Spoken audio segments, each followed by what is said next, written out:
How many times has God showed you something in your imagination, and then you took it in there to your family and your friends, and you shared it with them, and they shot it down? Stop telling your visions to other people, because they're not going to see it. Why you keep imagining graduating, getting a better job? Why do you keep imagining buying a house? Why do you keep imagining getting rich one day? Why do you keep imagining that? Because God is talking to you. He created you, and then he even showed you what he got for you.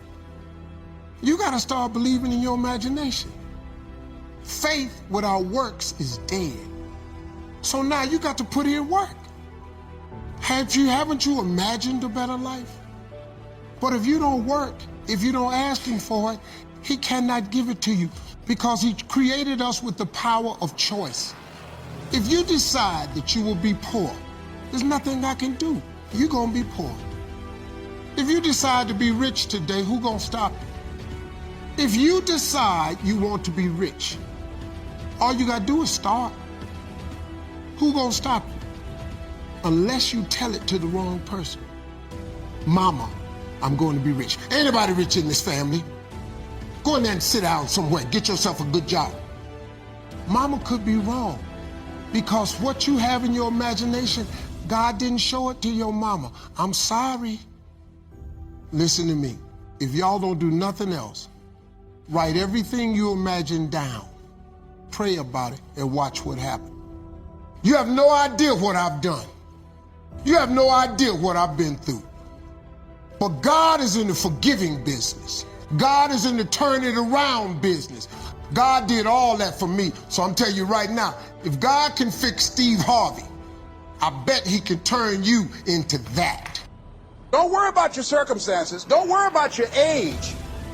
I have a friend who's up in age, over 70, and she wanted to build a multi-million-dollar complex. Lenders and bankers say, you can't do that, you're too old. She ignored them. That building now stands, ladies and gentlemen, a multi-million-dollar structure. But there are a lot of people who would have listened to that, because they've already said no to themselves. See, it's time now. If you want to make this your decade, you've got to start saying yes to your life, yes to your potential. Everybody says to me, hey, Inky, do you want to go to college? I'm like, yeah, I'm going to college. They said, nobody goes to college from Crim.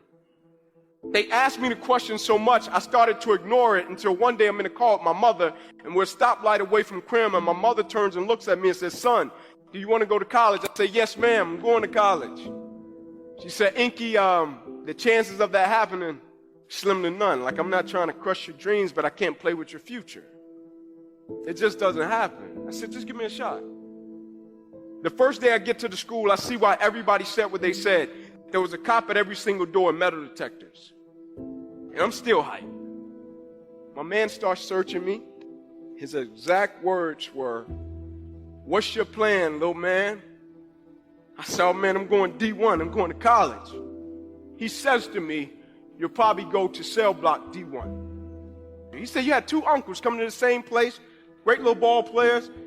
He said, aren't they serving 13 and 40 years at the federal penitentiary, not even 10 minutes away from these front doors? I said, yep. He said, exactly. Apple don't fall far from the tree. And when I got my scholarship from Tennessee and got back to Crim High School, the first person I went to see was that cop in that lunchroom. He said, how did you do it? He said, the reason I said it to you, he said, don't get it twisted. You thought I was trying to break you. I wasn't.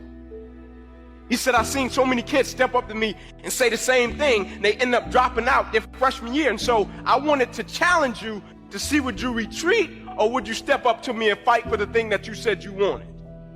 I'm intrigued in life how when a person say they want something and the only thing it takes is for the circumstance to change. I'm intrigued by that, right? How a circumstance can take that away. In life, people don't burn out because of what they do. People burn out because life makes them forget why they do it. When it's about something greater than themselves, the opposition, the adversity, and the challenges are a part of the journey. That's why it's so easy to spot people that's just out for their personal gain, because all it takes is for something not to go the way that they thought it was going to go, and now they no longer want it. And so when I got to Tennessee, it was Mayberry for me. And I come into my junior year, and I'm about to get exactly what I want. About to get this thing called NFL. This thing that I've been working for. Like everything revolved around this game, and I finally get in a position in my life to where now I'm 10 games away from it. NFL on top of the paper. Inky Johnson projected top 30, automatic multi-millionaire. Just play the next 10 football games, Ink. You made it. And I go out in a silly game against Air Force, and I go to make a tackle, and when I hit him, every breath in my body left. I fall to the ground, I blacked out. When my eyes open, guys run over, Ink, let's rock, man, let's go, let's finish him off. And I'm like, I can't. They said, what do you mean you can't? I said, I can't move. I said, I can't feel anything. Doctor says to me as he's walking beside me, I don't know how you're still alive, son, you don't have any pulse. I'm sitting there and people coming into my room like, Inky, man, I'm sorry about what happened to you. Like, man, that's really the only thing you wanted, huh? Like, the only thing you really wanted was the NFL, that's it. I'm like, man, you limited God to that? Like, life holds no substance, no value? And now the thing I placed my identity in, now it's gone. That's why I laugh at people when they say, man, if I could just get this, I'll be. Man, if I could just get this amount of money, I'll be. I'm like, ooh. What happens when God says yes and no? Like, do you have the ability to accept what you don't understand? Can you handle when things get off course? I'm sitting there and I'm thinking, like, man, I'm 8 games away. Like, let me get the contract, then redirect me so I can help my family. And God's like, no, son, I need you to really go that way. And I'm like, you sure? Like, I need to go this way. He's like, no, I need you to go this way. I got something greater for you. Now, it might take a little longer to manifest, but I got something even sweeter. I got something, son, that's going to carry you for the rest of your life. And I thought it was over after football got redirected. My life got redirected 2, 3 more times.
Before I even fell into my purpose and my mission, I'm thinking I'm gonna be a coach.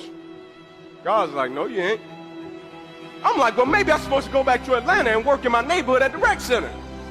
I get to Atlanta, I call the guy, he don't answer the phone. The only thing I had at that moment was a prayer and a book. And the prayer that I prayed was, Lord, I don't know what you want me to do. But people keep coming to me, telling me, speak. Inky, you need to speak. And I'm like, I'm not speaking. People coming, Inky, you need to speak. I'm like, no, man. And God brought me to the point where I had nothing, and I was on my knees. I said, Lord, listen, I don't know if this is what you want me to do, but I submit, and let's rock. And the next morning I woke up, I had my book I had written, and I got up and I looked at my wife. I said, I'm going to take this book to Oprah. Do you know Oprah? I'm like, nope. You know anybody at Harpo Studio? I'm like, nope. She said, go for it. And so I got my book, I got my suit, it's hot. Every door that opened, I ran in it. I'm, hey man, Inky Johnson, drove from Atlanta. They're like, get out of here. So after getting kicked out like 4 doors, I go to the back of the building, I sit down, I put my back on the building, look up to the sky, and I'm like, God, thought it was you. And I get up and I walk around the side of the building. I look down the sidewalk, and at this moment, there was nobody but Oprah and the security guard. She said, hey, that's a nice suit. I said, thank you. I said, I drove from Atlanta. I wanted to get you my book. I said, would you mind taking a picture? We take a picture, and I'm going to walk off, and her security says to me, hey, young man, come here. He said, what just happened never happens. So I leave, I start to put the picture on social media, send it to my friends, everybody's reaction. You gonna be on a book club? You gonna be on a show? I'm like, what just happened? Faith is the substance of things hoped for, the evidence of things not seen. And I'm like, God, are we moving like that? Don't know.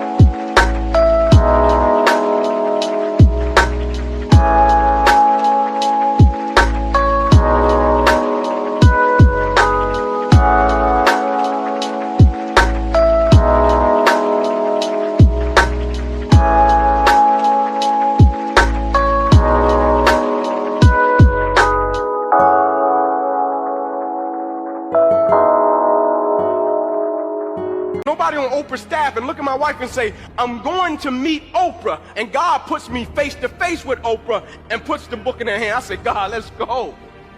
I live my life a certain type of way according to the power that I know the Lord possesses. I live my life a certain type. Like when I go to the Lord in prayer, I go bold. And I know the initial reaction when we go through things is to say, man, why did this have to happen to me? And it's an honest reaction. And some of the things we go through, I'm gonna just be real, it's not a scripture for it. But this is what I've understood. In life, some people don't need you to preach a sermon, they need you to live one. The only thing I ask of you, as talented, as brilliant, as powerful, as beautiful as you are, never allow life to make you forget why you started in the first place.